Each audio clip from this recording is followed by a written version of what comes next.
نحمده ونستعينه ونستغفره ونؤمن به ونتوكل عليه ونشهد أن لا إله إلا الله ونشهد أن محمدا عبده ورسوله۔ آج کا ہمارا سبق جو ہے وہ آیت نمبر 136 سے ہے، سورہ آل عمران آیت نمبر 136۔ اعوذ باللہ من الشیطان الرجیم، بسم اللہ الرحمن الرحیم۔ اولئک جزاؤہم مغفرۃ من ربہم وجنات تجری من تحتها الانہار خالدین فیہا ونعم اجر العاملین۔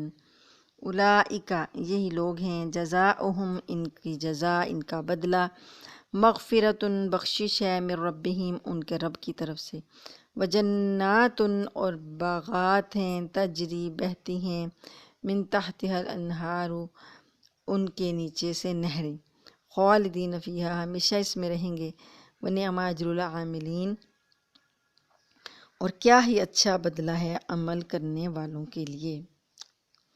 جو سے پہلے جو متقین کی صفات بیان ہوئی تھیں ان میں یہ کہ وہ لوگ جو تنگی اور فراخی میں خرچ کرتے ہیں، غصہ پی جاتے ہیں، لوگوں کو معاف کرتے ہیں، تو یہ اور ایک یہ کہ جب ان سے کچھ زیادتی یا ظلم ہو جاتا ہے اپنی جانوں پر تو بخشش مانگ لیتے ہیں اپنے گناہوں کی، اور اپنے گناہوں پر اصرار نہیں کرتے، بار بار وہ گناہ نہیں کرتے۔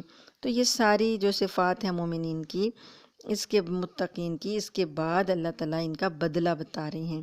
اولئک جزاؤہم، یہ لوگ وہ لوگ ہیں جن کو اللہ تعالیٰ بدلے میں دے گا، کیا دے گا؟ مغفرت عطا کرے گا، مغفرت اپنی طرف سے، بخشش، گناہوں کی بخشش ان کو ملے گی ان کے رب کی طرف سے۔ تو جس نے اس سے اوپر توبہ کا ذکر آ رہا ہے نا کہ گناہوں کو، وَمَن يَغْفِرُ الذُّنُوبَ إِلَّا اللَّهُ، اللہ کی سوا کون گناہوں کو بخش سکتا ہے؟ تو اللہ فرماتے ہیں کہ جنہوں نے بخشش مانگی، انہوں نے توبہ کی، تو اللہ تعالیٰ ان کو بدلے میں بخشش عطا کرے گا۔ کافی تھی نا، بخشش مانگی تو بخشش مل گئی، کافی ہے، لیکن مزید انعام بھی دے گا۔ وہ انعام کیا ہے؟ وجنات تجری، باغات ہیں، بہتی ہیں، من تحتها الانہار ان کے نیچے سے نہریں۔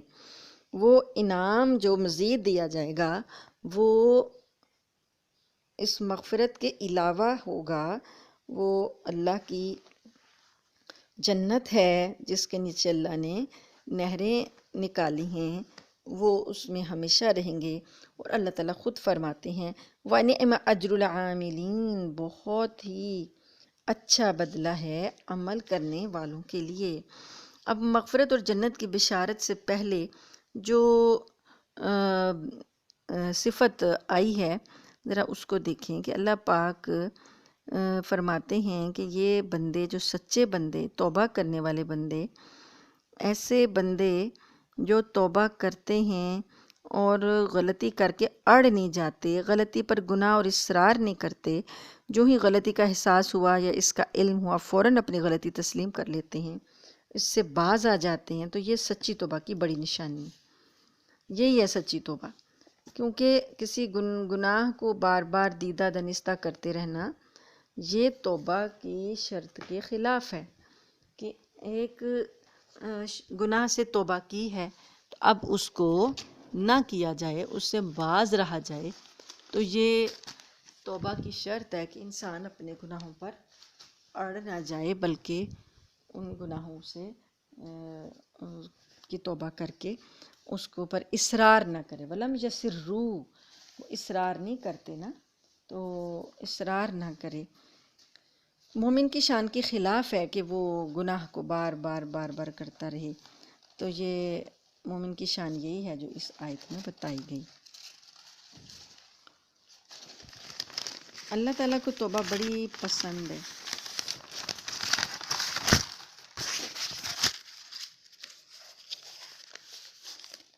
مولانا رومی فرماتے ہیں نا کہ باز آ آنچ ہستی باز آ، گر کافر و کبر و بت پرستی باز آ، این درگہے ما درگہے نومیدی نیست، صد بار گر توبہ شکستی باز آ، کہ اللہ کا جو در ہے وہ وہاں پر نا امیدی نہیں ہے، اگر تم سے توبہ جو ہے وہ ٹوٹ گئی ہے، پھر کر لو، پھر کر لو، کیونکہ نبی کریم صلی اللہ علیہ وآلہ وسلم فرماتے ہیں کہ جو توبہ کرتا ہے بندہ تو شیطان اس سے بڑا ناخوش ہو جاتا ہے، اور شیطان نہیں چاہتا کہ بندہ توبہ کرے۔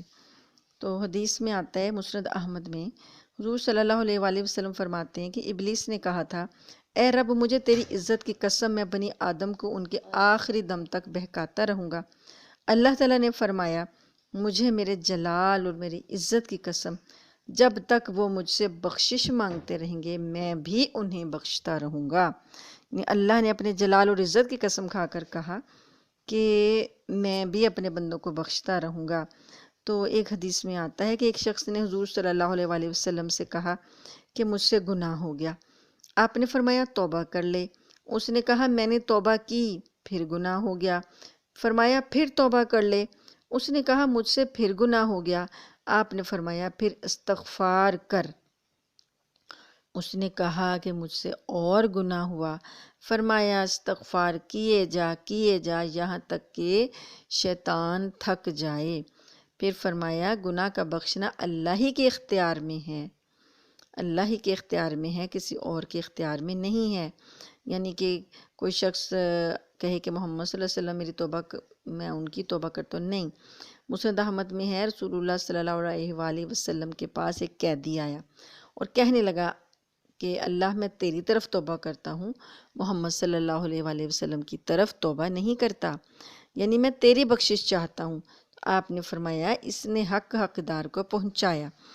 تو اگر کئی مرتبہ بھی گناہ ہو جائے تو کئی مرتبہ استغفار کرتے رہنا چاہیے، اور گناہ پر اڑ جانا، اصرار کرنا جو ہے یہ ضروری، یہ مومن کو زیب نہیں دیتا۔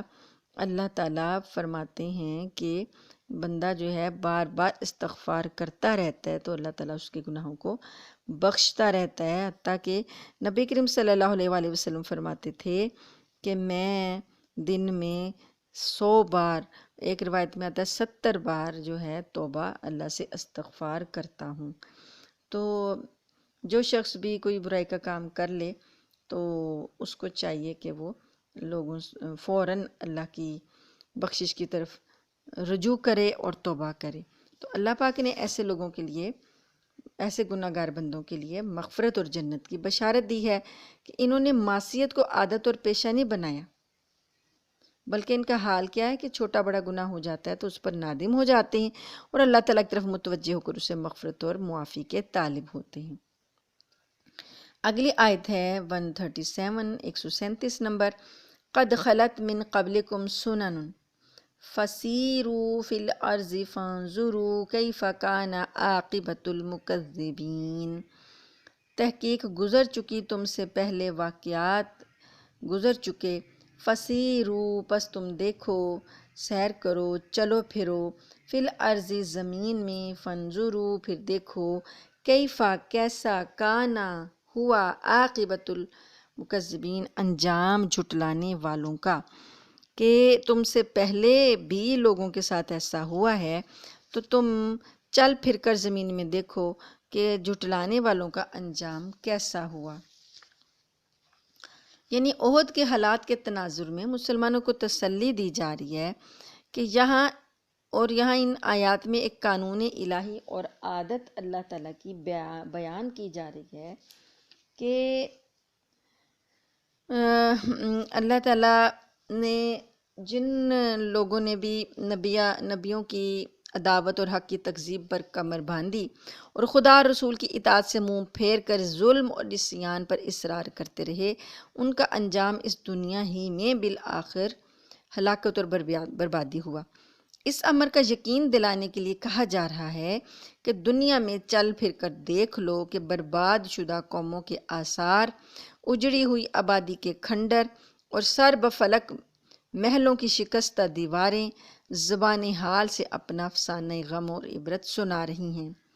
تو اس مضمون میں غور کرنے سے معرکہ احد کے دونوں فریقوں کو سبق لینا چاہیے، یعنی کفار اور مشرکین جو پیغمبر صلی اللہ علیہ وآلہ وسلم کی عداوت میں حق کو کچلنے کے لیے نکلے، اور اپنی اس جنگ احد میں تھوڑی سی عارضی کامیابی اور جیت پر مغرور ہونے لگے تو اللہ نے ان کو فرمایا کہ یہ عارضی کامیابی پر مغرور نہ ہوں، آخر ان کا انجام جو ہے وہ ہلاکت اور بربادی کی سوا کچھ نہیں۔ کیف کان عاقبۃ المکذبین، جھٹلانے والوں کا انجام کیسا ہوا، یہ لوگ یہ بھی دیکھ لیں، زمین پہ چل پھر کر دیکھ لیں کہ آج یہ جھٹلا رہے ہیں تو کہیں ان کا انجام بھی ویسا ہی نہ ہو۔ ہلاکت اور بربادی کے سوا کچھ نہیں ملتا پیغمبر کی عداوت کرنے والوں کو۔ تو اللہ تعالیٰ فرماتے ہیں کہ آخر کار حق غالب اور منصور ہو کر رہے گا۔ چنانچہ اللہ تعالیٰ کے فضل سے یہ سنت اللہ کی پوری ہوئی اور سرزمین عرب سے مشرکین اور کفار کا پوری طرح ہمیشہ کے لیے خاتمہ ہو گیا۔ اگلی آیت ہے ھذا بیان للناس وہدی وموعظۃ للمتقین۔ ھذا یہ بیان ہے للناس لوگوں کے لیے، وہدن اور ہدایت ہے، وموعظۃ اور نصیحت ہے، للمتقین پرہیزگاروں کے لیے۔ یہ جو بیان کیا جا رہا ہے اس میں مسلمانوں کے لیے نصیحت ہے اور انہیں پتہ چل جائے گا کہ اللہ تعالیٰ کا جو فرمان ہے، قرآن کا جو یہ بیان ہے، یہ اس میں ہدایت بھی ہے، نصیحت بھی ہے پرہیزگاروں کے لیے۔ وَلَا تَهِنُوا وَلَا تَحْزَنُوا وَأَنْتُمُ الْأَعْلَوْنَ إِن كُنتُم مُّؤْمِنِينَ، اور نہ تم سست پڑو اور نہ غم کھاؤ اور تم ہی غالب رہو گے اگر تم مومن ہو۔ تو یہ ایک طرح کی تسلی ہے، انجام کی کامیابی بتلائی گئی مسلمانوں کو، مزید تسلی دی گئی کہ وَلَا تَهِنُوا وَلَا تَحْزَنُوا، تم سستی نہ دکھاؤ اور غم نہ کرو، وَأَنْتُمْ أَعْلَوْنَ اور تم ہی غالب آؤ گے، إِن كُنتُم مُّؤْمِنِينَ اگر تم مومن ہو۔ یہ اس طرح سے تسلی دی گئی کہ جب مسلمان مجاہدین زخموں سے چور ہو رہے تھے، ان کے بڑے بڑے جانباز بہادروں کی لاشیں ان کے سامنے ناک کان کٹی ہوئی پڑی تھیں، ان کے پیغمبر علیہ السلام کو بھی شقیوں نے زخمی اور مجروح کر دیا تھا، تو ظاہری طور پر مسلمانوں کی کمزوری کے آثار نظر آ رہے تھے۔ ان حالات میں اللہ تعالیٰ نے یہ پیغام امید اور تسلی نازل فرمایا کہ اے مسلمانوں، سختیوں سے گھبرا کر تم نا امید اور پست ہمت مت ہو جانا، دشمنان دین کے مقابلے میں کمزوری نہ دکھلانا، آخری فتح اور کامیابی تمہاری ہی ہے اور انجام کار تم ہی غالب رہو گے، بشرطے کہ ایمان اور یقین پر قائم رہے، یعنی وَأَنْتُمْ مسلمون ہے نا، إِن كُنتُم مُّؤْمِنِينَ وَأَنْتُمُ الْأَعْلَوْنَ إِن كُنتُم مُّؤْمِنِينَ اگر تم مومن رہے۔ تو اس کی شرط کو جب مسلمانوں نے پورا کیا تو دنیا نے دیکھ لیا کہ سرزمین عرب میں اہل اسلام کو کفار پر کیسا غلبہ نصیب ہوا۔ ابھی جو غلبے کی شرط ہے، اس شرط میں ایک نہایت پر حکمت بات امت مسلمہ کے لیے یہ نکلتی ہے کہ مسلمانوں کو دشمنان حق اور اعدائے دین پر غلبہ حاصل کرنے کے لیے نہ تو اسلحہ کا کہا گیا، نہ تیاری کا کہا گیا، نہ ان کو کہا گیا کہ فوج اتنی زیادہ ہو، نہ جمعیت کو اکٹھا کرنے کو کہا گیا۔ ایک ہی شرط رکھی گئی، ان کنتم مؤمنین اگر تم مومن ہو۔ تو یہاں پر سب سے ضروری شرط اور اہم شرط کیا ہے؟ ایمان۔ مسلمانوں کی تعداد خواہ قلیل ہو، سامان جنگ تھوڑا ہی ہو، ظاہری اور مادی اسباب پوری طرح موافق نہ ہوں، تب بھی وہ اللہ کی مدد سے کفار پر غالب آ سکتے ہیں، بشرطے کہ ان کا ایمان مضبوط اور مستحکم ہو۔ علامہ اقبال فرماتے ہیں، کافر ہے تو شمشیر پہ کرتا ہے بھروسہ، مومن ہے تو بے تیغ بھی لڑتا ہے سپاہی۔